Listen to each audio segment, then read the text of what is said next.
अंतरराष्ट्रीय युवा विद्वान, जैन दर्शन में यूनिवर्सिटी टॉप व गोल्ड मेडलिस्ट, जैन सिद्धांत एवं न्याय विषयों को सरलता से समझाने वाले, यूएसए, इंग्लैंड, ऑस्ट्रेलिया आदि अनेक देशों में जैन धर्म की महती प्रभावना करने वाले, पंडित टोडरमल पुरस्कार, युवा विद्वत रत्न आदि अनेक पुरस्कारों से सम्मानित मूर्धन्य विद्वान डॉक्टर संजीव कुमार गोधा, जयपुर द्वारा जानिए धर्म का मर्म। इस कार्यक्रम के प्रायोजक हैं श्रीमान वज्रसेन जैन, श्रीमती सुनीता जैन, श्रीमान शोभित जैन, श्रीमती सृष्टि जैन, आत्मार्थी श्वेता जैन और निर्ग्रंथ जैन, महावीर पीवीसी प्रोडक्ट्स, विश्वास नगर, दिल्ली।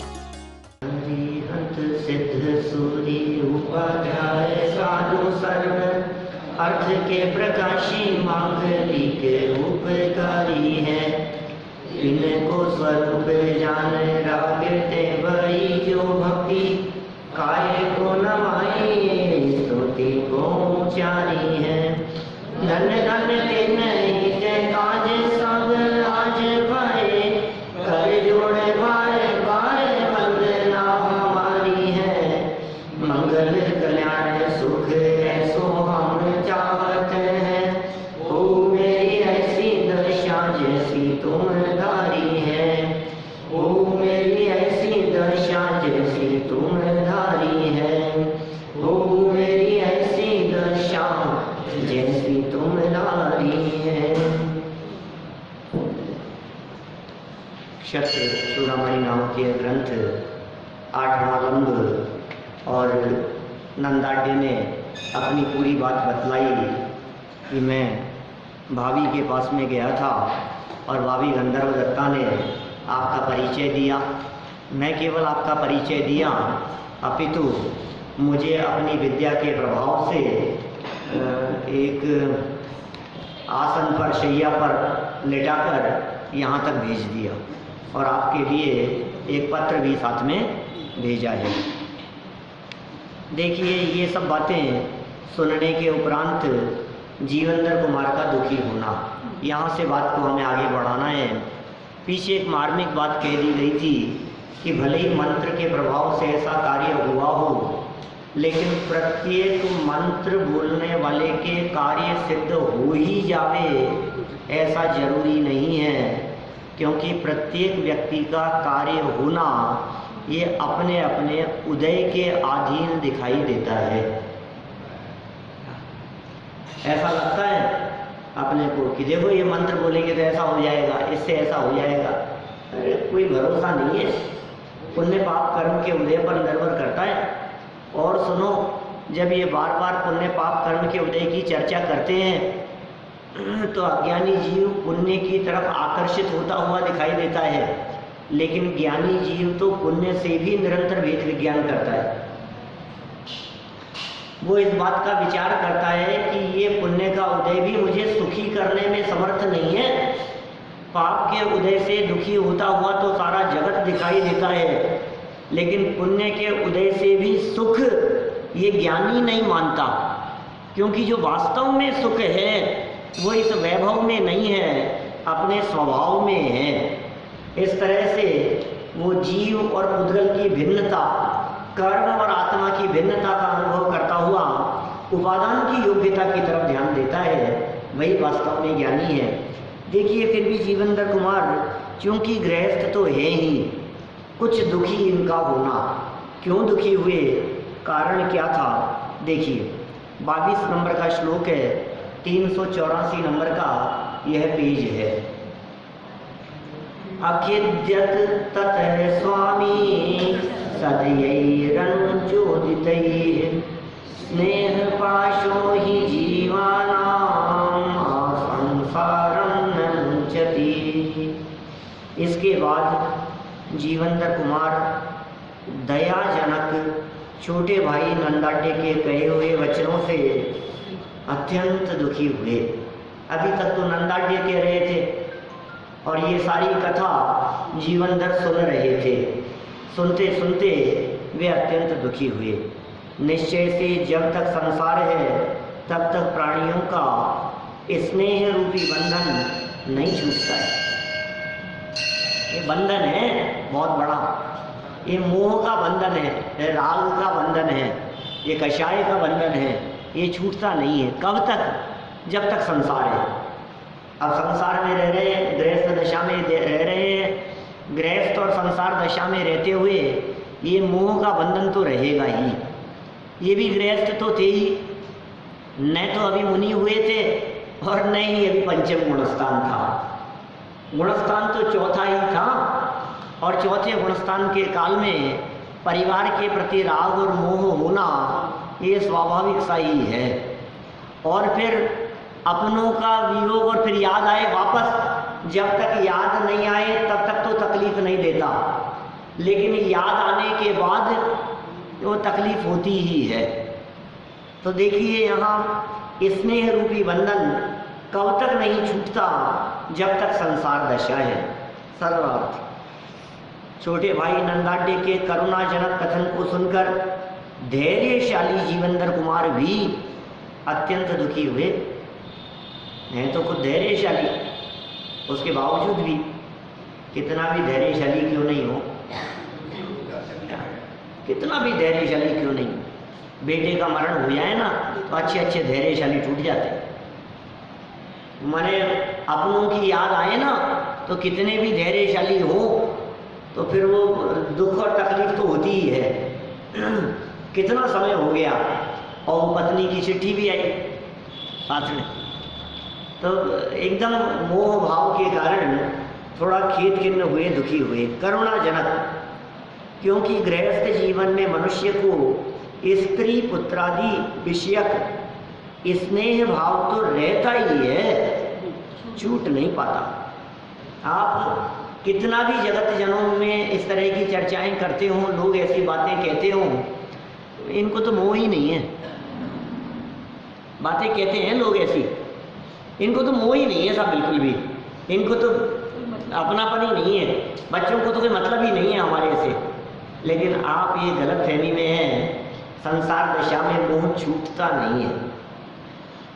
मंदता तीव्रता जरूर होती है, कुछ कम हो जाता है, कुछ अधिक हो जाता है। जो पिता या जो माता पिता, समझ लो आप कभी भी बच्चे को डांट रहे हो, पिटाई कर रहे हो उसकी, और ऐसी परिस्थिति में उस बच्चे की मनस्थिति क्या होगी? ये मेरे तो अपने ही नहीं है, तो ये तो मुझे अपना समझते ही नहीं है, ऐसे डांटते हैं, ऐसे पीटते हैं मेरे को। ये शिकायत उसने आकर के हम जैसे किसी व्यक्ति से कही, तो बिल्कुल अपनापन नहीं है हमारे व्यक्ति। ये तो बहुत, आपको पता नहीं है आप कैसे हैं मेरे माँ बाप, आपको मालूम नहीं है। ये तो इतना डांटते हैं, मेरे को हर समय उल्टा सीधा कहते रहते हैं, बिल्कुल भी अपनापन नहीं है। तो हमने कहा सुन भाई, अब जब कभी ये तेरे को डांटे, ये कभी तेरे ऊपर हाथ उठाए, एक चांटा भी मारे, तो तू एक काम करना, नाटक करते हुए बेहोश हो जाने का, बेहोश होके दिखाना, ड्रामा करना थोड़ा सा ऐसा। क्या तुझे लगता है ना कि इनका मोह तेरे प्रति नहीं है? बिल्कुल भी नहीं है। ये बात तेरे को यदि देखनी है गहराई से, तो तू एक बार हमारे कहने से ऐसा नाटक करके देखना। बोलो, यदि डांटते हुए वो बच्चा एकदम चक्कर खा करके गिर जाए, तो बोलो आप डांटेंगे कि उसे संभालेंगे? बिल्कुल अपनापन नहीं है ना। देखो, मंदता तीव्रता हो सकती है, लेकिन अभाव नहीं हो सकता। संसार दशा में रहते हुए पत्नी पुत्र माता पिता भाई बहन, इनके प्रति तो प्रेम होता ही होता है। कितने भी एक दूसरे के दुश्मन हो भाई भाई, लेकिन उसके बावजूद भी भाई का भाई के प्रति प्रेम तो है ही। दुश्मन दिख रहे हैं, एक दूसरे की शक्ल देखना पसंद नहीं करते, लेकिन तो भी यदि आप मरणासन्न सैया पे पड़े हो तो जरूर वो उसके मन में आएगी बात की यार भाई तो मेरा ही है। ये कह रहे हैं यहाँ विशेषार्थ में स्त्री पुत्रादि के प्रति स्नेह भाव रहना वे तो गृहस्थ जीवन का स्वरूप है। गृहस्थ जीवन में मिथ्यात्व और अनंतानुबंधी कषाय चौकड़ी के चले जाने पर भी जब तक अप्रत्याख्यानावरण तथा प्रत्याख्यानावरण कषाय चौकड़ी विद्यमान है। चौकड़ी तो जानते हैं सब, राजेश जी साहब। चौकड़ी माने है क्रोध, मान, माया, लोभ, ये कहलाती चौकड़ी। ये अनंतानुबंधी चौकड़ी कहें तो क्या लगाना भीमजी भाई साहब? अनंतानुबंधी क्रोध, अनंतानुबंधी मान, अनंतानुबंधी माया और अनंतानुबंधी लोभ। जब अनंतानुबंधी चौकड़ी कहे, जब कहें अप्रत्याख्यान चौकड़ी तो क्या लगाना? अप्रत्याख्यानावरण क्रोध, मान, माया, लोभ। जब कहें प्रत्याख्यानावरण चौकड़ी वही क्रोध, मान, माया, लोभ। जब कहें संज्वलन चौकड़ी, संज्वलन क्रोध, मान, माया, लोभ। देखिए ये शब्द शायद ही कोई ऐसे बुजुर्ग मिले हमारे जैन समाज में जिन्होंने ये शब्द कभी बोले नहीं, लेकिन अर्थ और भाव पूछो तो किसी को पता नहीं। आलोचना पाठ तो बहुत पुराने समय से घर में हमारे बुजुर्ग अम्मा जी, दादाजी, पुराने लोग वो सब बोलते रहे हैं। और उसमें एक लाइन आती है, अनंतानुजु बंधी जानो प्रत्याख्यान अप्रत्याख्यानो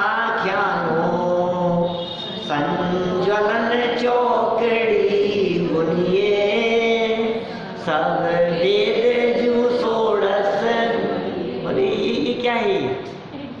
अनंतानुजु बंदी जानो, अप्रत्याख्यान, प्रत्याख्यानो और संज्वलन, और सबके साथ में लगा दिया चौकड़ी।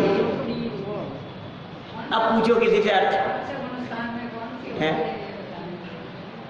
अनंतानुबंधी पहले में क्या? पहले में है, चौथे में जाती है। अप्रत्याख्यानावरण पांचवें में जाती है, छठे सातवें में प्रत्याख्यानावरण चली जाती है और 10वें के अंत में संज्वलन चली जाती है। सूक्ष्म लोभ रहता है ना 10वें गुणस्थान तक, 10वें के अंत में जाता है। हमारे कहने का मतलब यह है कि जब कभी आलोचना पाठ बोलते हैं तो क्या कभी हमें इन चौकड़ियों का पता लगता है? सब भेद जो सोड़स माने 16, 16 माने 16 होता है ना। सोड़स कारण गुण करे हरे चतुर्गतिवास, पाप पुण्य सब नाश के ज्ञान भान प्रकाश। लेकिन वो 16 शब्द बता रहा हूं मैं तो। इन दिनों 16 कारण पूजन कर रहे होंगे आप लोग।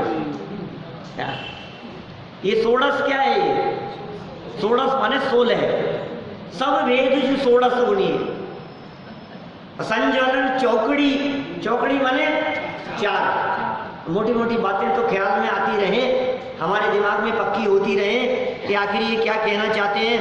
तो इन्होंने यहाँ क्या कह दिया देखो, गृहस्थ जीवन में मिथ्यात्व और अनंतानुबंधी कषाय चौकड़ी के चले जाने पर भी जब तक अप्रत्याख्यानावरण तथा प्रत्याख्यानावरण कषाय चौकड़ी विद्यमान है, माने ये 4 कषाय विद्यमान है, तब तक स्त्री पुत्रादि के प्रति राग भाव रहना भूमिका के अनुसार स्वाभाविक ही है। ये राग भाव भूमिका के अनुसार ही है, ये भूमिका को छोड़ करके नहीं है। होता है नहीं होवे तो समझ लेना वो उचित नहीं है, नहीं होवे तो फिर वो भी तीव्र कषाय का परिणाम है, वो नाटक है। वो माने समझ लीजिए कल परसों की वो घटना चारों तरफ घूम रही है। 15 साल की बच्ची ने अपने पिता की हत्या कर दी, जैन समाज की थी। बोलो आप, 15 साल की छोटी बच्ची ने, हाँ जैन समाज, और गोधा है, हाँ बेंगलोर की, राजस्थान की थे, पता नहीं किसी गांव के। जैन, दिगंबर जैन और गोधा गोत्र और 15 साल की उम्र, विराटनगर के पास या अलवर के पास के रहने वाले। बोलो कितनी कितनी दर्दनाक घटना थी। तो ये तो मोह ही नहीं बचा बिल्कुल भी। क्यों? बिल्कुल भी नहीं है ना। क्यों? सम्यक दृष्टि हो गई होगी वो तो। जिसके अनंतानुबंधी नहीं होता वो तो सम्यक दृष्टि होता है। बोलो था या नहीं था? आप कहोगे साहब ये तो मार दिया ना। क्या? ये तो मार दिया ना उसको। अब ये जब जान से मार दिया तब तो मोह नहीं था ना। मैं आपसे पूछता हूँ, मोबाइल लेने के लिए और देखने के लिए तो कितने लोग मना करते हैं, उनको ही क्यों मारा? क्योंकि ये अपने हैं। आप समझ रहे हैं बात?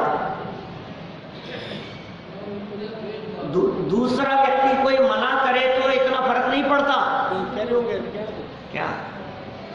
ये जो द्वेष बुद्धि दिख रही थी, इस द्वेष बुद्धि के पीछे अपनापन कारण था। समझ में आ रही है सब? दूसरा व्यक्ति पड़ोसी कितना ही मना करे, यार तुम मोबाइल कम चलाए कर थोड़ा सा, मार देंगे उसको जाके, तो फर्क नहीं पड़ता है। पिताजी है ना, ये रोज रोज टूटते हैं। बोलो, अब ये चीज बर्दाश्त नहीं होती। मेरा कहने का मतलब ये है, ये जो अपनापन है, आपको ऐसा लग रहा है अपनापन नहीं है, आपको ऐसे लग रहा है इसके तो कषाय नहीं बची होगी, अनंतानुबंधी नहीं होगी। क्या बात कर रहे हो आप? अनंतानुबंधी के बिना ये काम नहीं होता, ये कषायों के बिना काम नहीं होता है। और कषाएं भी दो तरह से देखी जाती है। एक तो कषाएं सहज कषाय हो, और दूसरा उसकी पूर्ति नहीं हो राग भाव की, तो कषाय उत्पन्न हो। दो तरह से होगी ना बात। एक तो दुश्मनी है, जन्मजात दुश्मनी चल रही है। एक दूसरा ये कि हमारे राग की पूर्ति नहीं हो रही है, तो वो द्वेष में बदल जाता है। हमारे काम की पूर्ति नहीं हो रही, इच्छा की पूर्ति नहीं हो रही, विषय की पूर्ति नहीं हो रही, हम जो चाहते थे वो काम नहीं हुआ, तो फिर दुश्मनी में बदल जाता है। कितनी घटनाएं दुनिया में ऐसी चलती है, बतलाओ, कि लड़की को बहुत पटाने की कोशिश की और नहीं मानी तो तेजा फेंक दिया उसके चेहरे पे। अब बोलो अब ये क्या है, ये बताओ। वो तीव्र राग था, वो चाहता था कि ये मेरी हो जाए, और नहीं हुई तो फिर क्या किया उसने? तेजा पटक दिया उसके माथे, जला दिया उसको मारने लग गया। माने राग की पूर्ति नहीं, तो वो राग द्वेष में बदल जाता है। माने द्वेष के पीछे यदि कुछ काम कर रहा है तो राग काम कर रहा है। राग भी खतरनाक है, कम खतरनाक नहीं है वो, राग ज्यादा खतरनाक है। इसलिए हमारे जो मुनिराज होते हैं, हमारे जो भगवान होते हैं, वे वीत राग होते हैं। हमारे मुनिराज कैसे हैं? वीतरागी संत हैं। वीतरागी संतों का ये बड़ा उपकार है। ये संत हमारे वीतरागी हैं। हमारे भगवान कैसे हैं? भगवान भी वीतरागी है, राग जिनके नहीं है। ये तो अनंतानुबंधी कषाय की बात होगा ही होगा। भूमिका के अनुसार ये कषाय भाव नहीं हो। कभी कभी ऐसा भी सुनो आप, भूमिका से उठ करके, ज्यादा ऊपर उठ करके आचरण पालना भी तीव्र कषाय के बिना नहीं होता। माने आपकी भूमिका अभी जो है, जिस पोजीशन में हो आप, जिस गृहस्थ दशा में हो, जिस लेवल पर हो, अंदर में मिथ्यात्व और अनंतानुबंधी कषाय आदि है, और तुम जबरन बाहर में पालने का प्रयास करो, तो वो तीव्र कषाय का परिणाम है। पलता नहीं है वो, बहुत खींचतान होती है उसमें। एक तो जिसका अंदर से उपवास करने का परिणाम हो, उसके तो सहज में आराम से पलता है। तत्व ज्ञान हो, स्वाध्याय हो, अध्ययन हो, अब उपवास कर रहा है, आसानी से पलता है, उसे विकल्प ही नहीं आता है। और जिसे जबरदस्ती करना हो उपवास, उसे तो उठते बैठते बाद सुबह से ही याद आने लग जाती है। सुबह से ही विकल्प आने लग जाता है। देखो रोजाना 10-11 बजे तक वैसे ही कुछ नहीं खाते हो, भले ही मंदिर जाते हैं, पूजन वूजन में लगे रहते हैं, काम में लगे रहते हैं, फिर बनाते हैं, 11-11:30 बजे करीब खाते हैं रोजाना। लेकिन जिस दिन उपवास करना हो ना, उस दिन सुबह 8 बजे से भूख सी लगने लगती है। अब क्या हो गया? फिर आज तो तुम्हारा उपवास है, बल्कि आज तो विकल्प नहीं आना चाहिए था। तो कह रहे हैं भैया अभी तेरी भूमिका है नहीं, तो जबरन खींच तान करके पालन करेगा। दिन निकालना मुश्किल लगता है, दिन पूरा नहीं होता, दिन में 50 बार याद आती है भोजन भोजन भोजन भोजन, उपवास है उपवास है उपवास है उपवास है उपवास है, ये याद आती है।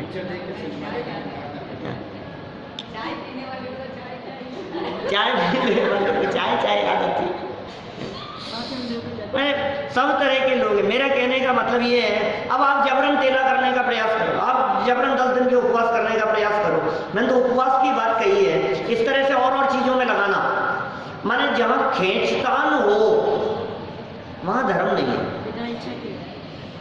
क्या दीपेश जी, धर्म में सहजता होनी चाहिए, खींचतान नहीं होनी चाहिए, जबरन नहीं होनी चाहिए, पीड़ा नहीं होनी चाहिए। आनंद आए उसका नाम धर्म है, आनंद नहीं आए, कष्ट का अनुभव हो रहा है तो फिर धर्म नहीं है। धर्म अशांति का कारण थोड़ी, अशांति का कारण थोड़ी ना होगा धर्म। धर्म तो शांति के लिए है, धर्म तो सुख के लिए है, धर्म बेचैनी के लिए नहीं है, धर्म आकुलता के लिए नहीं है।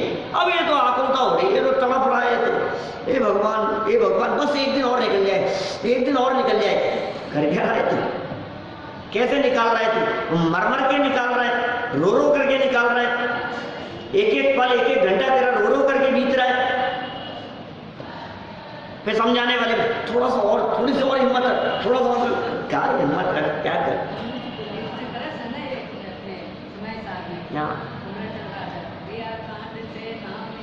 हाँ ऐसा कलश है बहुत सुंदर। ये जो सुख और शांति है ये बाहरी क्रियाकांड से नहीं मिलती, सही बात ये है। इसलिए भाई कषाय भाव, अब ये इसके तो मौजूद है भाई। अब इसमें भी जिसके जितना, जिसके अनंतानुबंधी चले गई उसके उतना, जिसके अप्रत्याख्यान चले गई उसके उतना भीतरा भाव होगा, जिसके प्रत्याख्यान भी चले गई उसके भीतरा भाव उतना ज्यादा होगा, जिसके संज्वलन भी चले गई वो भगवान बन जाएगा, पूर्ण वितरागी हो जाएगा। देखिए मिथ्यात्व के जाने पर जो राग भाव रहता है वह राग भाव गृहस्थ को मोक्ष मार्ग में अल्प बाधक है तो सही राग, और राग तो बाधक होता ही है लेकिन थोड़ा। अतः सबसे पहले अनंत संसार को बढ़ाने वाला मिथ्यात्व माने विपरीत मान्यता को नष्ट करने का उपदेश दिया जाता है। सबसे पहले मान्यता बदलो, मिथ्यात्व टूटे सबसे पहले तो। ये उल्टी मान्यता नहीं टूटे तो तुम दुनिया में कुछ भी कर लो, कुछ नहीं हो सकता है। चाहने पे भी नहीं टूट रही है। आप बात तो सही कह रहे हो, आप इनका बात क्या कह रहे हैं, चाहने पे भी नहीं टूट रही है। सही बात तो यह है कि आप इसको तोड़ना तो चाह रहे हो लेकिन सम्यक पुरुषार्थ नहीं चल रहा है। वो सम्यक पुरुषार्थ होता है अंतरोन्मुखी, तोड़ने की इच्छा से नहीं टूटती है। अंतरोन्मुखी पुरुषार्थ होता है तो वो स्वयं टूटती है। तोड़ने के लिए प्रयास करने की आवश्यकता नहीं, प्रयास उधर करना चाहिए। प्रयास अपने ज्ञायक का लक्ष्य करने का करो, कौन में ये भेद विज्ञान करने का प्रयास करो। आत्मा कौन है, परमात्मा कौन है, ये परमात्मा कैसे बन गए हैं, परमात्मा बनने का मार्ग क्या है, परमात्मा कोई अलग नहीं होते। जो जीव भेद विज्ञान और पुरुषार्थ करते हैं वे जीव परमात्मा बन जाते हैं। हमारे यहाँ जो परमात्मा बनते हैं वे लौट करके संसार में नहीं आते, संसार में जो होते हैं वे परमात्मा बन करके ऊपर चले जाते हैं। ये जैन दर्शन की विशेषता है। दुनिया के सब दर्शनों में एकमात्र जैन दर्शन ही तो ऐसा दर्शन है जो भक्त नहीं भगवान बनने की बात कहता है, जो ये कहता है कि सुनो लक्ष्य भगवान बनने का रखो और क्या करो, लक्ष्य भगवान बनने का हो और पुरुषार्थ फिर धीरे धीरे भूमिका के अनुसार जैसा है वैसा बढ़ता चले। क्योंकि भगवान बनने के पहले मुनिराज भी बनेगा, क्या मुनिराज बनने के पहले व्रत भी होंगे, संयम भी लेगा, बाहरी नियमों का पालन भी होगा, धीरे धीरे स्वाध्याय भी होगा, अपने स्वरूप को समझना भी होगा। तो स्टेप बाय स्टेप चलेगा ना। अब कोई ये बात कहे कि नहीं नहीं साहब आप तो एक काम करो, आप तो इतनी सी उम्मीद रखो कि हमें तो रात्रि भोजन छोड़ना है, काहे को बड़ी बड़ी बातें करते हो, इतनी लंबी लंबी बातें क्यों करते हो कि भगवान बनेंगे हम, इतनी ऊंची ऊंची बातें क्यों करते हो। कि सुनो भाई जिस जगह पर खड़े हो ना आज अभी, यहाँ से फाइनल डेस्टिनेशन तक का विचार करना पड़ेगा, निर्णय यहाँ करना पड़ेगा अभी। आपको यदि समझ लीजिए भारतीय विद्या भवन जाना है मुंबई में, शिवाजी मंदिर जाना है मुंबई में, आपको वहाँ पहुँचना है दादर, तो आप यहाँ से इस बात का निर्णय करेंगे कि मुझे वहाँ जाना है, तो यहाँ से मुझे टैक्सी पकड़नी होगी, फिर स्टेशन जाऊँगा, फिर ट्रेन पकड़ूंगा, फिर वो स्टेशन आने पर वहाँ उतरूँगा, फिर उतरने के बाद में वापस टैक्सी पकड़ूंगा, फिर वहाँ जाऊँगा, तब जाकर के पहुँचूंगा। ये निर्णय कहाँ करना पड़ेगा आपको? यहाँ। अब कोई व्यक्ति ये बात कहे, अरे यार इतनी आगे तक की बात बतला रहे हो, अभी तो इतना सा बतलाओ कि तुझे तो ऑटो पकड़ना है। अरे भाई साहब ऐसे थोड़ी ना चलेगा काम। क्या भाई साहब समझ में आ रही है बात क्या कह रहा हूँ मैं? कुछ पॉइंट समझ में आया क्या? कोई व्यक्ति ये कहे अभी तो इतने भाई इतनी लंबी बात अपने समझ में नहीं आती, अपने को तो इतना सा बतलाओ, अभी तो तेरे को ऑटो पकड़ करके रेलवे स्टेशन जाना है, फिर बाद में सोचना फिर आगे क्या करना है? बाद में सोचना, घर में बैठे बैठे सोचना पड़ेगा, कब ऑटो पकड़ना है, कब ट्रेन पकड़नी है, कब बस पकड़नी है, कहाँ जाकर के फ्लाइट पकड़नी है, कहाँ जाकर के चेंज करनी है, कहाँ जाकर के क्या होगा, ये सब पहले घर में बैठे बैठे नक्की करना पड़ेगा, तब जाकर के मंजिल तक सही सलामत ढंग से पहुंच पाएगा। और जिसने ये सोच लिया अरे बातें तो बहुत बड़ी बड़ी करते हो, अभी पहले ये तो कर लो, ये भी करेंगे, लक्ष्य वहां का है तो फिर ये काम तो रास्ते में होंगे ही अपने आप। लक्ष्य का निर्धारण अभी किया जाता है, लक्ष्य का निर्धारण पहले किया जाता है, अभी लक्ष्य का निर्धारण होगा तो फिर सब काम बराबर होंगे समय से। देखो क्या कहते हैं यहाँ, सबसे पहले ये काम मिथ्यात्व को नष्ट करना है, लक्ष्य सिद्ध दशा का है, लक्ष्य संसार से पार उतरने का है। संसार से पार उतरने की सोच रहा है, जौहरी बाजार तो पार होता नहीं है, सांगानेर जाने की सोच रहा है कि नहीं, लक्ष्य तो वहां का है, जौहरी बाजार भी आएगा बीच में, हल्दियों का रास्ता, गिवालों का रास्ता भी आएगा बीच में, सांगानेरी गेट भी आएगा, लेकिन सांगानेरी गेट सोच करके नहीं रवाना होना, रवाना कहाँ सोच के होना है? संगी जी मंदिर जाना है, सांगानेर जाना है, दर्शन करने के लिए जाना है, वहां सोच करके जाएगा ना। अच्छा शिखर जी जाना हो भैया तो क्या करें बोलो? ट्रेन भी पकड़नी पड़ेगी, हो सकता है फ्लाइट पकड़नी पड़े, हो सकता है बस लेनी पड़े, हो सकता है ऑटो टैक्सी लेनी पड़े, फिर वहां जाकर के हो सकता है कहाँ करना पड़े, जो भी हो, जैसे भी रिक्शा लेकर के आप वहां से वहां तक पहुंचो, फिर कुछ पैदल भी जाना पड़े, फिर कहीं इंतजार भी करना पड़े, ये सारी बातें पहले होगी ना। हमें शिखर जी जाना है, मान लो अभी जाना है, अक्टूबर में जाना है हमारे को शिखर जी, शिविर है वहाँ, पंचवर्षीय शिविर, बड़ा शिविर है, तो टिकट नहीं हो रहे, टिकट ही नहीं मिल रहे हैं कहीं भी। अब टिकट नहीं मिल रहे तो अब क्या करें बोलो? जैसे तैसे करके एक दो वेटिंग के अंदर जाने की टिकट तो ले लिए, अब आने की टिकट तो कहीं संभावना नहीं दिख रही वापसी में, तो क्या करें? वापस आएंगे कि नहीं आएंगे? अब क्या करें बोलो? कहीं से लेकर के जाएंगे क्या? जो भी हो स्थिति, और निर्णय करना पड़ेगा वहां से कहाँ जाना है, वहां से कहाँ जाना है। 10 जगह से दिमाग लगा लिया, धनबाद से देख लिया, गया से देख लिया, वहां से देख लिया, उधर से कोलकाता से देख लिया, फ्लाइट कनेक्शन देख लिए, ट्रेन का सफर देख लिया, दुनिया भर में दिमाग लगा लिया, कहाँ से कहाँ पहुंचे, क्या करें बोलो? अब वेटिंग क्लियर नहीं होगी, ये नक्की है बिल्कुल। अब वेटिंग में लेना है कि नहीं लेना है टिकट, बोलो क्या करें? तो एक काम करो, वहां से वहां का ले लो, फिर वहां से उधर का ले लो, फिर वहां से दिल्ली का ले लो, फिर दिल्ली से जयपुर साधन मिल जाएगा, ऐसे घूम फिर करके आ सकते हैं। ये कहाँ नक्की करना पड़ेगा बोलो चाची? हैं यही होगा, अभी नक्की कर, अरे फिर देखेंगे यार, अभी तो ये करो, क्या करेगा? पागल हो जाएगा। समझ में आ रही है बात? आपको क्या करना है, जो कुछ भी करना है आपको, जहाँ पहुंचना है, ये पहुंचना नक्की है, बीच अपन जनता कॉलोनी में पहुंचना है, क्या ये घर है, यहाँ पहुंचना है अपने को वापस। अब यहाँ तक पहुंचने के लिए जो भी साधन होंगे, क्या ये पहले नक्की करना पड़ेगा, तत्काल नहीं सोच सकते हो आप कि नहीं साहब वहां से ट्रेन पकड़ लेते हैं, फिर वहां से फ्लाइट ले लेंगे, फिर सुन पहले नक्की करना पड़ेगा दोनों के बीच में अंतराल कितना है। वहां से दिल्ली की फ्लाइट मिल रही है, फिर दिल्ली से ट्रेन ले लेंगे, फिर वहाँ से यहाँ आ जाएंगे कि सुन फ्लाइट पहुँचती है सुबह 6 बजे, ट्रेन मिलती है शाम को 8 बजे, क्या करना है? तो पागल है? सुबह से शाम तक वहाँ रुका रहेगा, 5 घंटे में तो दिल्ली से जयपुर आ जाएगा दूसरी गाड़ी लेकर के। तो नक्की क्या करना पड़ेगा? बोलो बाद में नक्की करेंगे वहाँ पहुँच के। ये मोक्ष जाना है तेरे को, फाइनल डेस्टिनेशन तेरा वो है, शादी अनंत काल के लिए तुझे सुखी होना है, तो क्या करना पड़ेगा? बोलो पहले लक्ष्य बना, ऐसा वो लक्ष्य बना लिया, अब क्या करें? अब तो स्टेप तो यहीं से चालू होगा। आपने नक्की कर लिया कि फ्लाइट से जाना है, तो स्टेप तो यहीं से चालू होगा कि आपको कैब बुलानी पड़ेगी घर के बाहर, फिर एयरपोर्ट जाना पड़ेगा। आपने नक्की कर लिया ट्रेन से जाना है, तो तेरे को घर के बाहर से ऑटो टैक्सी पकड़नी पड़ेगी स्टेशन तक जाने के लिए। स्टेप तो यहीं से शुरू होगा, वहाँ से शुरू नहीं होगा, वहाँ तक कैसे जाएगा? यदि मोक्ष जाने के लिए मुनि बनना है, तो मुनि बनने के लिए क्या करना पड़ेगा? स्टेप तो यहीं से शुरू होगा। घर में रहते हुए सबसे पहले अपनी मान्यता बदल, अपना श्रद्धान बदल। सबसे पहले मिथ्यात्व को नष्ट करने का उपदेश दिया जाता है, ये कह रहे हैं यहाँ पे। सबसे पहला काम ये है, मिथ्यात्व को नष्ट करने का उपदेश।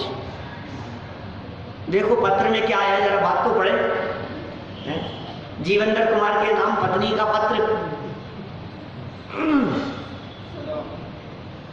ओपन पत्र है। आप लोगों को आश्चर्य हो रहा है, दादा सुनाते हैं घटना कभी।